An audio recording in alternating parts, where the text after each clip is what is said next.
وہ اس کو پڑھنا کہتے ہیں. واہ واہ واہ کیا تو کہنا. جس کو آپ صرف آوازیں نکالتے ہیں نا, اب میں اس کو کسی اور طرف نہیں لے کے جانا چاہتی ہوں, کیونکہ جب ہم ریڈنگ کی ڈیفینیشن دیکھتے ہیں تو اس میں بڑے کلیئرلی کچھ ایسے الفاظ ہیں جو میں یہاں پہ استعمال بھی نہیں کر سکتی. جیسے جانور کچھ آوازیں نکالتے ہیں, ہم کوئی بھی آوازیں نکالتے ہیں. تو ریڈنگ وہ ہوتی ہے جس پہ ہم انڈرسٹینڈ کرتے ہیں. تو یہ انڈرسٹینڈنگ بہت ضروری ہے ہمارے معاشرے کے لیے, ہمارے نوجوانوں کے لیے, اس معاشرے میں سدھار لانے کے لیے, اور چیزوں کا, بنیادی باتوں کا پتہ ہونے کے لیے. یہ بہت زیادہ ضروری ہے. اس پہ میں نے تاکہ پریکٹیکل لائف میں اس کو امپلیمنٹ کیا جائے, اس پہ میں نے یہ ٹاپک لیا. اور مجھے آج بھی یاد ہے کہ جب میں نے کہا تھا کہ میں لٹریچر کی طرف جاؤں گی تو میرے والد کہنے لگے کہ why to choose English literature. تو آپ کیوں, مطلب وہ ہم انہیں کہہ دیتے تھے اس یونیورسٹی میں داخلہ لینا ہے, یہ سبجیکٹ رکھنا ہے. انہوں نے کبھی نہیں کہا کہ اس یونیورسٹی میں نہ جاؤ یا اس میں جاؤ, یا جیسے پیرنٹس کرتے ہیں یا کہ اپنی خواہش کا اظہار کرتے ہیں کہ تم ڈاکٹر بنو. یا انہوں نے بالکل فری ہینڈ ہمیں دیا ہوا تھا کہ آپ اپنی مرضی سے جہاں جاؤ. But one day he S کہ میں نے کہا میرا گریجویشن ہو گیا تھا, تو ماسٹرز کے لیے میں نے BA انگلش لٹریچر کیا تھا. تو میں جب ماسٹر کی بات کی تو میں نے ان سے کہا کہ میں انگلش لٹریچر. نے کہا کیوں؟ تو میں نے کہا کہ جیسے آپ پریچ کرتے ہو یا آپ اسلام کی بات کرتے ہو یا مذہب کی بات کرتے ہو, تو آپ اپنی کمیونٹی میں بات کرتے ہو یا اردو جو اسپیکرز ہیں ان سے بات کرتے ہو. تو جو میں ہوں گی, جب میں نے انگلش لٹریچر پڑھا ہوگا, جب میں نے ان کی ہسٹری پڑھی ہوگی, جب میں نے ان کا وہ انگریزی ادب کا ارتقا دیکھا ہوگا, تو جب میں ان کی لینگویج سے واقف ہوں گی تو I can preach to the whole community جو انگلش اسپیکر بھی ہیں. ہم کہتے ہیں کہ English is an international language, تو وہ لوگ میں ان کو بھی بتا سکوں کہ اپنے مذہب کے بارے میں, صرف مسلمس کو نہیں. تو he got impressed and he said کہ واو ماشاء اللہ, اس میں تو اگر تمہاری نیت یہ ہے تو تمہیں تو ابھی سے ثواب مل رہا ہے, یہ تو بڑی اچھی بات ہے کہ تم نا اس طرح سے سوچ رہے ہو. And I felt so great جب میں نے یہ ٹاپک لیا. میرے سپروائزر ہیں doctor Ehsan ur Rahman, Islamic university میں بھی وہ پڑھاتے رہے, انہیں PhD کیا یونیورسٹی آف لنڈن سے مسٹری آف مقطعات پہ. تو میں نے ان سے بات کی. میں جب عمرہ پہ گئی تو میں نے دیکھا وہاں پہ کہ وہاں پہ تہجد کی یا فجر کی نماز میں یہ ہوتا تھا کہ امام مسجد اکثر جب کوئی آیت پڑھتے تو رونے لگتے. تو although میں نے ترجمہ پڑھا ہوا ہے, تفسیر پڑھی ہوئی ہے, لیکن مجھے عربک گرامر نہیں آتی تھی, عربک لینگویج پہ میری گرپ نہیں تھی, تو میں اس آیت کو نہیں اس طرح سے سمجھ سکتی تھی. جیسے میرے ساتھ عربی لڑکیاں ہیں یا ٹرکش ہیں یا اردن کی ہیں, تو وہ بھی رو رہی ہیں, لیکن جو پاکستانی ہیں ان کو پتہ ہی نہیں چل رہا کیا کہا جا رہا ہے. تو ہم اس چیز, تو میں جب واپس آئی, میں نے اپنی وہ رودات سنائی, تو میں نے ان کو کہا کہ اس چیز پہ میں کرنا چاہتی ہوں. پھر سے نے مجھے گائیڈ کیا کہ دس از یور ٹاپک. تو مجھے بہت خوشی ہوئی یہ ریسرچ کرتے ہوئے بھی نا, تو مجھے لگ رہا تھا کہ وہ جو ایم تھا, وہ جو میں نے 4-5-6 سال پہلے کہا تھا اپنے والد کو کہ I want to do this, اب سب نے میرے سینوپسس میں تو کہا یہ تو کوئی اسلامک اسٹڈیز کا ٹاپک لگ رہا ہے یا عربک کا ٹاپک لگ رہا ہے, انگلش میں یہ ٹاپک. تو آئی relate it into social linguistics. Linguistics کی بہت ساری ٹائپس ہوتی ہیں آگے, تو میں سوشل لنگوسٹکس سے ریلیٹ کر رہا تھا. تو پھر میں نے اپنے مدارس سے ڈیٹا کلیکٹ کیا کہ وہاں کے جتنے بچے تھے, ڈفرینٹ مدارس لیے, ان سے میں نے پوچھا کہ کیا آپ کو کوسچنز اس طرح کے بنائے کہ کیا آپ کو کوئی آیت پڑھ کے خوشی محسوس ہوتی ہے, یا کوئی آیت پڑھ کے آپ روئے ہو, یا کوئی اس طرح کی کتنی دفعہ آپ نے قرآن پڑھا. تو اس میں سے بہت کم, لائک 2% جو تھے اسٹوڈنٹس, ان کو پتہ تھا کہ اسپیسیفک آیت کا کیا مطلب ہے, یا جنہوں نے کہا کہ ہمیں پڑھ کے خوشی محسوس ہوئی, یا ہمیں پڑھ کر رونا آیا, یا ہمیں پڑھ کر. اب وہ سب مانتے ہیں. ایک کوسچن تھا اس میں کہ آپ سمجھتے ہیں کہ قرآن کو سمجھ کر پڑھنے کی ضرورت ہے؟ تو 100% نے کہا یس, سمجھ کر پڑھنے کی ضرورت ہے. مطلب ایک چیز ان کے اندر ہے کہ اس کو سمجھ کر پڑھنا چاہیے, but they are just memorising. تو میں اب اس پہ ورک اسٹارٹ کر رہی ہوں. ابھی تو یہ میرا پہلا اسٹیپ تھا. اس پہ میں چاہتی ہوں کہ میں ورک اسٹارٹ کروں کہ ہمارے وہ جو مدارس جو خالی میمورائز کرتے ہیں, although it's a very good thing, یہ بہت بڑی سعادت ہے, یہ بہت بڑی خوشی کی بات ہے کہ ایک بچہ اپنے سینے میں قرآن محفوظ کرتا ہے, یہ بہت اچھی بات ہے, نیکی کی بات ہے. لیکن اس کے ساتھ کہ ہم اپنی زندگیوں کو اس پہ ڈھالنا ہے نا, تو اس کے لیے اس کی سمجھ ضروری ہے. تو میں اس پہ ورک کرنا چاہتی ہوں. کیا کہنے کیا بات تعارف خوبصورت. سے بہت آگے میری ریسرچ جی ورک جی پہ جی چلی گئی. بالکل بالکل ماشاءاللہ, اور بہت خوبصورت باتیں آپ نے کی, اور اس سے یہ بھی ثابت ہوا کہ قرآن صرف لفظوں کا ہاں کتاب نہیں ہے, اس کو سمجھنا, اس کو سمجھ کر پڑھنا اور پھر اور اس پر عمل کرنا. کرنا, اب یہ بڑی بات ہے. اس پہ ایک بات آتی ہے نا کہ ہم جب پروفٹ صلی اللہ علیہ وسلم صلی کی دیکھتے ہیں اور ان کے کمپینینس کو دیکھتے ہیں, تو وہاں پہ ہم نے ایک چیز دیکھی کہ وہ جب صحابہ پہلے ایک ٹیکسٹ ان کو بتاتے تھے, جب قرآن سکھاتے تھے, پھر اس کو میمورائز کراتے تھے, پھر ان سے they ask them to act upon, like ایک آیت اگر دی پڑھائی, پھر اس کو یاد کرایا, پھر وہ آئی تھی کہ اب آپ اس پہ عمل کریں. تو پھر آپ اقبال کا وہ شعر ہے کہ قاری نظر آتا ہے حقیقت میں ہے قرآن, پھر آپ وہ بن جاتے ہو, مجسمے قرآن بن جاتے ہو کہ ہاں ایک ایک آیت کو اگر آپ پڑھو, پھر سمجھو, اور پھر اس کو اپنی ڈیلی لائف میں اس پہ عمل کرو, امپلیمنٹ کرو. وہ بات اب آپ دیکھیں انگلش اسپوکن جتنے کنٹریز ہیں, کہیں پہ بھی ایسا نہیں ہوتا کہ قرآن کو خالی پڑھا جائے. یہ صرف ہم مسلمان کرتے ہیں, وہ سب لوگ سمجھ کے پڑھتے ہیں, اس پہ ریسرچ کرتے ہیں اور آگے جاتے ہیں. اب صرف پاکستان کے مسلمان, ہاں صرف ہم لوگ ہیں جو اس کو بغیر سمجھے پڑھتے ہیں. واہ, بہت خوبصورت بات. اچھا یہ بتائیے گا عفیفہ کہ آپ نے انگلش لٹریچر پڑھا, آپ نے اردو بھی ادب بھی اس کے ساتھ ساتھ پڑھتی رہی, ماشاءاللہ حافظ قرآن بھی ہیں, حافظہ قرآن بھی ہیں. آپ کیا دیکھتی ہیں شاعری کا کس حد تک تعلق ہے اسلام سے, اور کیا حکم ہے قرآن میں شاعری کے لیے, آپ کیا کہتے ہیں؟ اچھا, یہ سوال تھوڑا سا یہ ہے کہ کیونکہ جب سورۃ قلم میں دیکھتے ہیں تو وہاں پہ کچھ شاعروں کے لیے وعیدیں کہی گئی ہیں, تو اکثر لوگ ہم جب کہتے ہیں تو وہاں پہ بھی کہ یہ فضول کام ہے, اور شاعروں کو قرآن میں یہ کہا گیا. تو بیسڈ آن کہ آپ کس طرح کی شاعری کر رہے ہیں. اب اقبال رحمہ اللہ بھی شاعر تھے, بٹ ان کی شاعری میں تو فلسفہ ہے, ان کی شاعری میں تو آپ نوجوانوں کو موٹیویٹ کیا گیا ہے, ان کی شاعری میں تو اسلاف کی باتیں کی گئی ہیں, ان کی شاعری میں تو ہمیں اسلام نظر آتا ہے. تو اب یہ بھی کرتا ہے بیس کہ آپ کس طرح کی, کیونکہ ہر چیز جو پرپس لیس ہے اس کو تو اسلام میں کیا گیا ہے نا, کہ ایکسٹریمزم چاہے کسی بھی چیز میں, access of every thing is bad. کسی ایک جذبے کو لے جا کے آپ پیک پہ جا رہے ہیں تو وہ واقعی بیڈ ہوگا, وہ تو آپ کی کوئی بھی مورل ویلیوز کے لیے کہ وہ بیڈ ہے. لیکن آپ کی شاعری میں کوئی مقصد ہے, آپ کی شاعری سے کسی کو فائدہ پہنچ رہا ہے, آپ کی شاعری سے کچھ چینج آ رہا ہے, کوئی بہتری آ رہی ہے, تو اٹس گڈ. اور آپ کو پتہ ہے کہ ہماری اردو کی جو اردو ادب کی دو صنف ہیں, ایک شاعری ہو گئی اور ایک نثر ہو گئی. نثر میں داستان گوئی کے علاوہ جو باقی چیزیں ہیں وہ ہم نے انگریزی ادب سے مستعار لی ہیں. اسی طرح ہمارے پاس جو نظم ہے, اس میں جو ہمارے پاس شاعری کی جو صنف نظم, اس میں ہمارے پاس حمد ہے, قصیدہ ہے, نعت ہے, مرثیہ ہے, یہ سب جو چیزیں ہیں یہ عربی اور فارسی ادب سے مستعار لی گئی ہیں, یہ وہاں سے آئی ہیں. صرف ایک گیت اور اس کو چھوڑ کے باقی یہ سب چیزیں جو نعت ہے, مرثیہ, قصیدہ, یہ سب وہاں سے آئی ہے. وہ لوگ یہاں تک کہ غزل بھی, ہاں یہاں تک کہ غزل بھی شاعری. جی جی. تو اب یہ ہے کہ وہی بات اس کا میں آپ کی بات بالکل آپ کی بات تک میں تو پہنچ گیا, ہمارے ناظرین بھی امید ہے کہ پہنچ جائیں گے. آپ کی بات کا لب و لباب یہ ہے کہ وہ شاعری جس میں مبالغہ کم ہو اور مقصدیت زیادہ ہو, ایسی شاعری سے اسلام نے قطعاً منع نہیں کیا, اور جس میں مبالغہ زیادہ ہو, جھوٹ پہ مبنی ہو, ایسی شاعری کو اسلام نے منع, یا بے مقصدیت ہو, جس میں کوئی مقصد نہ ہو. واہ واہ, کیا خوبصورت بات آپ نے کہی. اچھا یہ ہم لوگوں نے اکثر دیکھا آپ کو, میں تو اپنی بات کروں گا, ہم نے دیکھا آپ نے نوجوانوں کے لیے بہت کام کیا, یہاں تک کہ آپ ایک ماشاءاللہ آپ کے والد صاحب کے نام سے ایک ٹرسٹ ہے, اشفاق ربانی کے نام, ان کے نام سے ایک ٹرسٹ بھی آپ چلا رہی ہیں, اور بہت سارا یہ ابھی پیچھے سیلاب زدگان کے لیے آپ نے بہت کوششیں کی, کاوشیں کی, کئی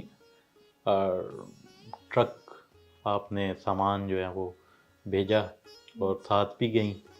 ایک بہت بہادری کے ساتھ آپ نے اس کو پورے سیلاب کا جو معاملہ تھا اس کو آپ نے بڑی بہادری سے آپ نے اس کو دیکھا. آپ اشفاق ربانی ٹرسٹ اس بارے میں بتائیے گا، یہ کیا ان کے مزید آنے والے کام اور ان کے بارے میں کچھ بتائیں. اچھا، یہ ٹرسٹ کیونکہ میرے والد جہاں پہ ایک ریلیجس اسکالر تھے اور جہاں پہ اور وہ ایک سوال اس میں ایڈ اور کر ہم، دیتا ہوں تاکہ آپ کو آسانی ہو.